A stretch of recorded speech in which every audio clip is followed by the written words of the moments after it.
Hi hello ನಮಸ್ಕಾರ ಸ್ನೇಹಿತರೆ. ಕೊನೆಗೂ ಕೂಡ ಅಲ್ಲಿ JP ಪಾಟೀಲರನ್ನ ಕರ್ಕೊಂಡು ಭಾರ್ಗವಿ ಮತ್ತು ಅರ್ಜುನ ಮನೆಗೆ ಬಂದ್ರ ಅಥವಾ ಇದ್ದ ಕಡೆ JP ಮೇಲೆ ಅಟ್ಯಾಕ್ ಮಾಡಿಸೋದಕ್ಕೆ ಗಾಯತ್ರಿ ದೇವಿ ಸಿದ್ಧವಾದ್ರ.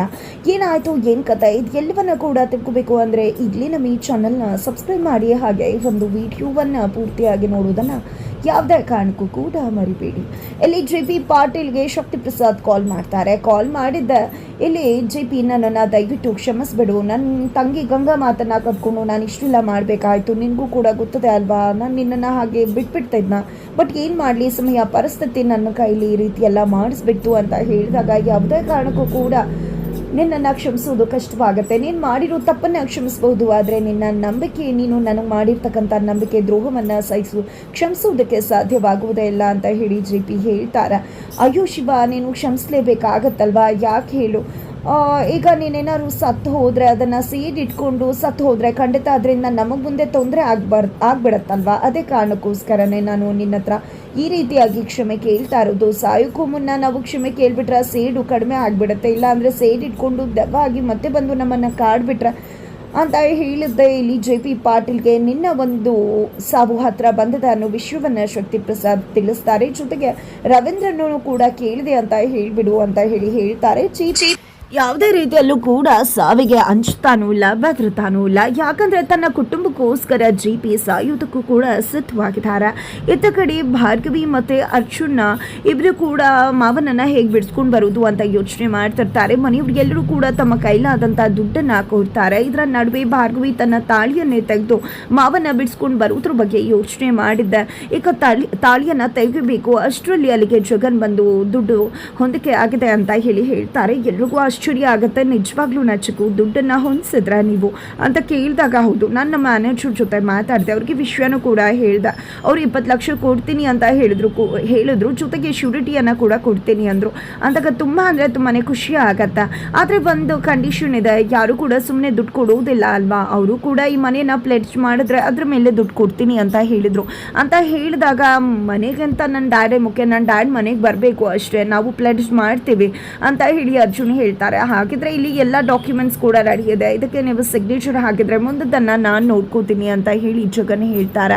ಆದರೆ ಇಲ್ಲಿ ಭಾರ್ಗವಿ ನಾನು ಆ ಒಂದು ಪೇಪರ್ಸನ್ನು ಓದಬೇಕು ಅಂತ ಹೇಳಿದಾಗ ಈ ಕಡೆ ಒಂದು ಕ್ಷಣ ಜಗನ್ಗೆ ದೊಡ್ಡಂತ ಅನ್ನತ್ತೆ. ಬಿಕಾಸ್ ಪೇಪರಲ್ಲಿ ಇರ್ತಕ್ಕಂಥದ್ದು ಇಡೀ ಮನಿಯನ್ನು ತನ್ನ ಹೆಸರಿಗೆ ಮಾಡ್ಕೊಳ್ಳೋದ್ರ ಬಗ್ಗೆ, ಅದೇನಾದರೂ ಓದ್ಬಿಟ್ರೆ ತನ್ನ ನಾಟಕ ಗೊತ್ತಾಗುತ್ತೆ ಅನ್ನೋ ಭಯ ಅವರನ್ನು ಕಾಡುತ್ತೆ. ಬಟ್ ಅವರು ತೋರಿಸ್ಕೊಳ್ಳೋದಿಲ್ಲ. ಸರಿ ಆಯಿತು, ಪೇಪರನ್ನು ಓದಮ್ಮ, ಆ ರೀತಿ ನನಗೇನಿಲ್ಲ, ಓದು ಅಂತ ಹೇಳ್ತಾರೆ. ಆಮೇಲೆ ನಾನು ಇನ್ನೇನೋ ಮಾಡಿದೆ ಅಂತ ಹೇಳಿ ನಿಮಗೆ ಡೌಟ್ ಬರಬಾರ್ದಲ್ವ, ನನ್ನ ಮೇಲೆ ಅಪನಂಬಿಕೆ ಇದೆ ಅಲ್ವಾ, ಅದಕ್ಕೋಸ್ಕರ ತಾನೇ ಇದನ್ನೆಲ್ಲ ಕೇಳ್ತಿದ್ರ, ಅಪನಂಬಿಕೆ ದೂರ ಆಗಿಬಿಡ್ಲಿ ಅಂತ ಹೇಳಿದಾಗ ಈ ಕಡೆ ಅರ್ಜುನ ಏನು ಮಾಡ್ತಿದ್ರ ಭಾರ್ಗವಿ ಅವರ ಚಿಕ್ಕು ಮೇಲೆ ಇಷ್ಟೊಂದೆಲ್ಲ ಡೌಟ್ ಪಡ್ತಿದ್ರ. ನಿಜ ಹೇಳಬೇಕು ಅಂದರೆ ಇವತ್ತು ನನ್ನ ತಂದೆ ಈ ಪರಿಸ್ಥಿತಿಗೆ ಹೋಗಿರೋದು ನಿಮ್ಮಿಂದಾಗಿ. ನಿಜ ಹೇಳಬೇಕು ಅಂದರೆ ನಮ್ಮವರೇ ನಮ್ಗೆ ಆಗೋದಿಲ್ಲ, ನಿಮ್ಮನ್ನು ನಂಬಲೇಬಾರ್ದು. ಆದರೆ ನಮ್ಮವರೇ ಆಗಿರ್ತಕ್ಕಂಥ ಜಗ್ಗು ಚಿಕ್ಕಪ್ಪ ನಿಜವಾಗ್ಲೂ ನನ್ನ ತಂದೆಯನ್ನು ಬಿಡಿಸ್ಬೇಕು ಅಂತ ಅವರ ಮ್ಯಾನೇಜರ್ ಜೊತೆ ಮಾತಾಡಿ ಇಷ್ಟೊಂದೆಲ್ಲ ಕೆಲಸ ಮಾಡ್ತಾರೆ. ಅವ್ರ ಮೇಲೆ ನಂಬಿಕೆ ಇಲ್ಲ ಅಂತ ಹೇಳಿ ಅನುಮಾನ ಪಡ್ತಿದ್ರಲ್ಲ, ಏನು ಹೇಳಬೇಕು ನಿಮಗೆ, ಸುಮ್ಮನೆ ವಿನಾಕಾರಣ ನನ್ನ ಚಿಕ್ಕು ಮೇಲೆ ಡೌಟ್ ಪಡಬೇಡಿ ಅಂತ ಹೇಳಿ ಅರ್ಜುನ್ ಹೇಳಿದಾಗ ಪರವಾಗಿಲ್ಲ ಬಿಡು ಅರ್ಜುನ್, ಭಾರ್ಗವಿ ಓದಲಿ ಅಂದಾಗ ಯಾರೂ ಓದೋ ಅವಶ್ಯಕತೆ ಇಲ್ಲ ಚಿಕ್ಕು, ನನಗೆ ನಿಮ್ಮ ಮೇಲೆ ಸಂಪೂರ್ಣವಾಗಿ ಒಪ್ಪಿಗೆ ಇದೆ, ನಂಬಿಕೆ ಇದೆ ಅಂತ ಹೇಳಿದೆ. ಇಲ್ಲಿ ಪೇಪರ್ಗೆ ಸೈನ್ ಹಾಕಿ ಭಾರ್ಗವಿಗೂ ಕೊಡ್ತಾರೆ. ಭಾರ್ಗವಿ ಸೈನ್ ಹಾಕಿ ಎಲ್ಲರ ಕೈಯಿಂದ ಕೂಡ ಸೈನ್ ಮಾಡಿಸಿ ಇಲ್ಲಿ ಚಿಕ್ಕು ಜಗ್ಗು ಕೈಲೇ ಕೊಡ್ತಾರೆ. ಫೈನಲಿ ಇಡೀ ಮನಿಯನ್ನು ತನ್ನ ಕೈವಶ ಮಾಡ್ಕೊತಾರೆ ಜಗ್ಗು ಅಂತಾನೆ ಹೇಳ್ಬೋದು. ಭಾರ್ಗವಿ ಅರ್ಜುನನ್ನು ಎಚ್ಚರಿಸಿದ್ರು, ಬಟ್ ಅರ್ಜುನ ನಂಬಿಕೆಯ ಒಂದು ಆಧಾರದ ಮೇಲೆ ಯೋಚನೆ ಮಾಡಿ ಚಿಕ್ಕು ಮೇಲೆ ಡೌಟ್ ಪಡೆದ ಪೇಪರನ್ನು ಓದಿ ಇಡೀ ಮನೆಯವರ ಕೈಲೂ ಕೂಡ ಸೈನ್ ಹಾಕಿಸಿ ಇಡೀ ಮನೆಯನ್ನು ಅವರ ಹೆಸರಿಗೆ ಬರ್ಕೊಟ್ರು ಅಂತಾನೆ ಹೇಳ್ಬೋದು. ಬಟ್ ಈ ಒಂದು ವಿಷಯ ಅರ್ಜುನ್ಗೆ ಗೊತ್ತಿಲ್ಲ. ತದನಂತರ ಅರ್ಜುನ್ಗಾಗಲಿ ಬೇರೆ ಯಾರಿಗೂ ಆಗಲಿ ಕೂಡ ಗೊತ್ತಿಲ್ಲ. ಇತ್ತ ಕಡೆ ಶಕ್ತಿ ಪ್ರಸಾದ್ ಕಾಲ್ ಮಾಡಿ ಮಾತಾಡಿದ ಮೇಲೆ JP ನಾನು ನನ್ನ ಫ್ಯಾಮಿಲಿ ಜೊತೆ ಮಾತಾಡಬೇಕು, ಸ್ವಲ್ಪ ಫೋನ್ ಕೊಡಿ ಅಂತ ಇನ್ಸ್ಪೆಕ್ಟರ್ನ ಕೇಳ್ತಾರೆ. ಬಟ್ ಇನ್ಸ್ಪೆಕ್ಟರ್ ಕೊಡೋದಿಲ್ಲ. ಆಗ ಪೊಲೀಸ್ ಅವರು ಸರ್ ನಾವೇನು ರೂಲ್ಸ್ನ ಮೇಂಟೈನ್ ಮಾಡ್ತಾ ಇದ್ದೀವ, ಈಗ ತಾನೇ ಬೇರೆಯವ್ರ ಜೊತೆ ಮಾತಾಡ್ಸಿದ್ರಿ ತಾನೆ, ಈಗಲೂ ಕೂಡ ಅವ್ರಿಗೂ ಕೂಡ ಫೋನ್ ಕೊಟ್ಬಿಡಿ ಮಾತಾಡಲಿ ಅಂತ ಹೇಳಿದಾಗ ಸರಿ ಆಯಿತು ತಗೋ ಮಾತಾಡು ಅಂತ ಹೇಳಿ ಫೋನ್ ಕೊಡ್ತಾರೆ inspector. But J P call ಮಾಡೋದು ಮನೆಯವ್ರಿಗಲ್ಲ, ಗಾಯತ್ರಿ ದೇವಿಗೆ. ಗಾಯತ್ರಿ ದೇವಿ ಕಾಲ್ ರಿಸೀವ್ ಮಾಡಿದೆ ಪೊಲೀಸ್ ಅಂತ ಅನ್ಕೋತಾರೆ. ಬಟ್ ನಂತರ ಜೆ ಪಿ ಅಂತ ಗೊತ್ತಾಗ್ತಿದ್ದಾಗ, ಏನು ಜೆ ಪಿ ನೀನು ಕಾಲ್ ಮಾಡಬೇಕಾಗಿದ್ದು ನಿನ್ನ ಮನೆಯವ್ರಿಗಲ್ವಾ, ಆದರೆ ನೀನು ನನ್ನನ್ನು ನೆನಪು ಮಾಡ್ಕೊಂಡ್ಬಿಟ್ಟಿದ್ಯಾ. ಪರವಾಗಿಲ್ಲ ಬಿಡು, ನಾನು ಕೂಡ ನಿನ್ನ ಮೊದಲನೇ ಹೆಂಡತಿ ಅಲ್ವಾ, ಅಂದಮೇಲೆ ನೀನು ನನ್ನ ಜೊತೆ ಮಾತಾಡೋದ್ರಲ್ಲಿ ಏನು ತಪ್ಪದ ಅಂತ ಹೇಳಿ ಗಾಯತ್ರಿ ದೇವಿ ಹೇಳ್ತಿದ್ದಾರೆ. ಜೊತೆಗೆ ಇಲ್ಲಿ ಜೆ ಪಿ ಪಾಟೀಲ್ ಅವರು, ನಾನು ಯಾವುದೇ ರೀತಿ ಸಾವಿಗೆ ಹೆದರೋನು ಅಲ್ಲ, ಅಂಜೋನು ಅಲ್ಲ, ಆದರೆ ನೀನು ಅನ್ಕೊಂಡಾಗೆ ಎಲ್ಲ ಕೂಡ ಆಗತ್ತೆ ಅಂತ. ಆದರೆ ನನ್ನ ಸೊಸೆ ಭಾರ್ಗವಿ ಎಲ್ಲೆಲ್ಲಿ ಬೈದಾಳ ಅಂತ ಹೇಳಿದಾಗ, ಭಾರ್ಗವಿ ಎಲ್ಲೆಲ್ಲಿ ಬೈದಾಳಲ್ವಾ, ಅದೇ ಕಾರಣಕ್ಕಲ್ವಾ ಇಷ್ಟೆಲ್ಲ ಮಾಡ್ತಿರೋದು ಅಂತ ಹೇಳಿದಾಗ, ಹೌದು ನಂಗೆ ತುಂಬ ಚೆನ್ನಾಗಿ ಗೊತ್ತಿದೆ, ನೀನು ಸಿಕ್ಕಾಕೊಂಡು ಬಿಡ್ತೀಯಾ ಅನ್ನೋ ಒಂದೇ ಕಾರಣಕ್ಕೆ ನನ್ನ ಕಥೆಯನ್ನೇ ಮುಗಿಸ್ಬೇಕು ಅಂದ್ಕೊಂಡಿದ್ಯಾ. ನನ್ನ ಕಥೆ ಮುಗಿದ್ರೆ ಭಾರ್ಗವಿ ನಿನ್ನ ವಿಷಯಕ್ಕೆ ಬರೋದಿಲ್ಲ ಅಂತ ನೀನು ಅಂದ್ಕೊಂಡಿದ್ಯಾ. ಆದರೆ ಅದು ನಿನ್ನ ಭ್ರಮೆ ಮಾತ್ರನೇ. ಯಾಕೆ ಹೇಳು, ಭಾರ್ಗವಿ ಯಾವುದೇ ಕಾರಣಕ್ಕೂ ಕೂಡ ನಿನ್ನನ್ನು ಸುಮ್ಮನೆ ಬಿಡುವುದಿಲ್ಲ ಅಂತ ಹೇಳಿದಾಗ, ನೀನು ಹೇಳೋದು ನಿಜಾನೇ. ನಿನ್ನ ಕಥೆಯನ್ನೇ ಮುಗಿಸಿದ್ರೆ ಏನು ಬಂದು ಹೋರಾಟ ಮಾಡ್ತಾಳೆ ಭಾರ್ಗವಿ, ನನಗೆ ನನ್ನ ಸಾಮ್ರಾಜ್ಯನೇ ಮುಖ್ಯ, ಅದಕ್ಕೆ ಹೊರತಾಗಿ ಬೇರೆ ಏನೂ ಕೂಡ ಮುಖ್ಯ ಅಲ್ಲ ಅಂತ ಹೇಳಿ ಗಾಯತ್ರಿ ದೇವಿ ಹೇಳ್ತಾರೆ. ಬಟ್ ನೀನು ಅಂದ್ಕೊಂಡಾಗೆ ಏನೂ ಆಗೋದಿಲ್ಲ.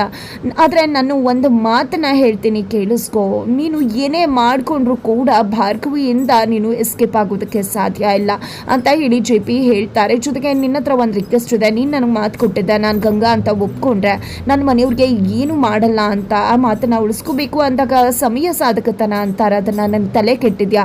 ನಿನ್ನ ಮನೆಯವ್ರನ್ನ ಉಳಿಸೋದಕ್ಕೆ ನಿನ್ನನ್ನು ಮೇಲೆ ಕಳಿಸ್ತಿದ್ದಾಗೇ ನಿನ್ನ ಮನೆಯವ್ರನ್ನ ಕೂಡ ಒಬ್ಬೊಬ್ಬರಾಗಿ ಕಳಿಸ್ತೀನಿ ಅಂತ ಹೇಳಿ ಗಾಯತ್ರಿ ದೇವಿ ಹೇಳಿದಾಗ, ಇಲ್ಲಿ ಜೆ ಪಿ ಕೇಕೆ ಹಾಕ್ತಾರೆ. ನಾನು ಹೋದ ಮೇಲೆ ಬರೋದು ನೀನು ಮಾತ್ರನೇ, ನನ್ನ ಮನೆಯವರೆಲ್ಲ. ಯಾಕೆ ಹೇಳು, ಅಲ್ಲಿರೋದು ಭಾರ್ಗವಿ ಎಲ್ ಬಿ ನನ್ನ ಮನೆಯವರನ್ನ ಕಾಪಾಡ್ತಾಳೆ ಅನ್ನೋ ವಿಶ್ವಾಸ ನನಗಿದೆ ಅಂತ ಹೇಳ್ತಿದ್ರೆ, ಇಲ್ಲಿ ಗಾಯತ್ರಿ ದೇವಿ ಕೂಡ ಏನೇ ಬರಲಿ ನೋಡ ಬಿಡೋಣ, ಯಾರು ಗೆಲ್ತಾರೆ ಸೋಲ್ತಾರೆ ಅಂತ, ಯಾವುದೇ ಕಾರಣಕ್ಕೂ ಕೂಡ ನಿನ್ನನ್ನು ಮುಗಿಸೋದ್ರ ಜೊತೆಗೆ ನಿನ್ನ ಮನೆಯವ್ರನ್ನ ಮುಗಿಸ್ದೆ ನಾನು ಬಿಡುವುದಿಲ್ಲ ಅಂತ ಹೇಳಿ ಗಾಯತ್ರಿ ದೇವಿ ಚಾಲೆಂಜ್ ಅನ್ನ ಮಾಡ್ತಾರೆ.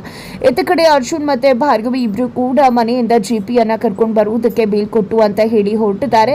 ಇತ್ತ ಕಡೆ ನಿರ್ಮಲ್ ಅವರು ಕರ್ಕೊಂಡು ಬಂದೇ ಬರ್ತೀಯ ಅಲ್ವಾ ಅರ್ಜುನ್ ಅಂದಾಗ, ಖಂಡಿತ ಮೊಮ್ ಕರ್ಕೊಂಡು ಬಂದೇ ಬರ್ತೀನಿ ಅಂತ ಹೇಳಿದ್ದೆ. ಭಾರ್ಗವಿ ಜೊತೆಗೆ ಕೋರ್ಟ್ಗೆ ಬರ್ತಾರೆ. ಇಲ್ಲಿ ಭಾರ್ಗವಿ ಕೋರ್ಟಲ್ಲಿ ಅರ್ಜುನ ನೀವು ರೆಸ್ಟ್ ತಗೋಬೋದಿತ್ತಲ್ವಾ, ದುಡ್ಡು ಹೇಗೂ ಒಂದಕ್ಕೆ ಆಗಿತ್ತು, ನಾನೇ ಕರ್ಕೊಂಡು ಬರ್ತಿದ್ದೆ ಅಂದಾಗ, ಪರವಾಗಿಲ್ಲ ಇಲ್ಲಿ ನಿಮಗೂ ಏನೂ ಹೆಚ್ಚು ಕಡಿಮೆ ಆಗಬಾರ್ದಲ್ವಾ, ಅದಕ್ಕೋಸ್ಕರನೇ ನಾನೇ ಬಂದೆ ಅಂತ ಹೇಳ್ತಾರೆ. ಹಾಗಿದ್ರೆ ಇದು ನಿಮ್ಮ ಕ್ಲೈಂಟ್ ಲಾಯರ್ ಅಂತಾನ ಅಥವಾ ನಿಮ್ಮ ಹೆಂಡತಿ ಅಂತಾನ ಅಂದಾಗ, ಎರಡು ವಿಷಯಕ್ಕೂ ಅಲ್ಲ, ಜಸ್ಟ್ ನಿಮಗೆ ಏನೂ ಆಗಬಾರ್ದು ಅಂತ. ಯಾಕಂದರೆ ನನ್ನ ಡ್ಯಾಡ್ ಬಿಡುಗಡೆ ಆಗಬೇಕು ಅಲ್ವಾ, ಅವ್ರು ನಿರಪರಾಧಿ ಅಂತ ಬಿಡುಗಡೆ ಆಗಬೇಕಲ್ವಾ, ಅದೇ ಕಾರಣಕ್ಕೋಸ್ಕರನೇ ನಿಮ್ಮ ಸೇಫ್ಟಿ ಕೂಡ ನನಗೆ ಮುಖ್ಯ ಅಂತ ಹೇಳಿ ಅರ್ಜುನ್ ಹೇಳ್ತಾರೆ. ಯಾಕೆ ರೀತಿ ಎಲ್ಲ ಮಾತಾಡ್ತಿದ್ರ ಅಂತ ಭಾರ್ಗವಿ ಕೇಳಿದಾಗ, ನಾನು ಎಷ್ಟೋ ಬಾರಿ ನಿಮ್ಮನ್ನು ಪ್ರಶ್ನೆ ಮಾಡಿದೆ, ಏನೂ ಇಲ್ಲ ಅಂತಾನೆ ಹೇಳಿ ಎಷ್ಟೊಂದೆಲ್ಲ ಮಾಡಿಬಿಟ್ರೆ, ಆಗಲೇ ನೀವು ನನ್ನ ನಂಬಿಕೆನ ಕಳ್ಕೊಂಡ್ಬಿಟ್ರಿ ಅಂತ ಹೇಳಿ ಅರ್ಜುನ್ ಹೇಳಿದಾಗ, ಈ ಕಡೆ ಭಾರ್ಗವಿ ಮನಸ್ಸಿಗೆ ತುಂಬ ಅಂದರೆ ತುಂಬಾ ಘಾಸಿ ಆಗುತ್ತೆ. ಮೇಲ್ನೋಟಕ್ಕೆ ಅರ್ಜುನ್ ಆ ರೀತಿ ಮಾತಾಡ್ಬೋದು, ಆದರೆ ಭಾರ್ಗವಿಗೆ ಸ್ವಲ್ಪ ಪೆಟ್ಟಾದರೂ ಕೂಡ ಅರ್ಜುನಿಂದ ಸಹಿಸೋಕ್ಕಾಗೋದಿಲ್ಲ. ಯಾಕಂದರೆ ಇಲ್ಲಿ ಭಾರ್ಗವಿ ಸ್ವಲ್ಪ ಎಡವಿ ಬೀಳ್ತಿದ್ದಾಗೆ ಅರ್ಜುನ್ ಹೋಗಿ ಭಾರ್ಗವಿಯನ್ನು ಕಾಪಾಡ್ತಾರೆ. ತದನಂತರ ಇಲ್ಲಿ ಜೆ ಪಿ ಪಾಟೀಲ್ ಅವರನ್ನು ಬೇರೆ ಜೈಲಿಗೆ ಶಿಫ್ಟ್ ಮಾಡಿಸ್ತಾರೆ. ಅದರ ನಡುವೆ ಅಲ್ಲಿಗೆ ಅರ್ಜುನ್ ಬಂದು ಅಪ್ಪನ ಕೈ ಇಟ್ಕೋತಾರೆ. ಬಿಡ್ರಿ ಟೈಮ್ ಆಗ್ತದೆ, ಅವ್ರನ್ನ ಬೇರೆ ಜೈಲಿಗೆ ಶಿಫ್ಟ್ ಮಾಡಿಸ್ಬೇಕು ಅಂತ ಹೇಳಿದಾಗ, ಅದರ ಅವಶ್ಯಕತೆ ಇಲ್ಲ, ಅವ್ರಿಗೆ ಬೇಲ್ ಆಗಿದೆ ಅಂತ ಹೇಳಿ ಭಾರ್ಗವಿ ಅರ್ಜುನ್ ಜೆ ಪಿಯನ್ನು ಕರ್ಕೊಂಡು ಮನೆಗೆ ಬರ್ತಾರೆ. ಮನೆಯಲ್ಲಿ ಜೆ ಪಿಯನ್ನು ನೋಡ್ತಿದ್ದಾಗೆ ನಿರ್ಮಲಾ ಪಾಟೀಲ್ ಅವರು ತುಂಬಾ ಖುಷಿ ಪಡ್ತಿದ್ದಾರೆ. ಇಲ್ಲಿ ಗಾಯತ್ರಿ ದೇವಿನೇ ಬಂದು ಜೆ ಪಿಯನ್ನು ಆರತಿ ತೆಗೆದು ಒಳಗಡೆ ಕರ್ಕೊಳ್ಳೋದ್ರ ಮುಖಾಂತರ ಜೆ ಪಿಗೆ ನಿಜಕ್ಕೂ ಕೂಡ ಗುಣ ಇಡುವುದಕ್ಕೆ ಸಿದ್ಧವಾಗ್ತಿದ್ದಾರೆ ಗಾಯತ್ರಿ ದೇವಿ. ಹಾಗಿದ್ರೆ ಇನ್ನಾಗುತ್ತೆ ಮುಂದೆ ಅನ್ನೋದನ್ನು ತಿಳ್ಕೋಬೇಕು ಅಂದರೆ ಮುಂದಿನ ವಿಡಿಯೋಗೆ ವೇಟ್ ಮಾಡೋದನ್ನು ಮರಿ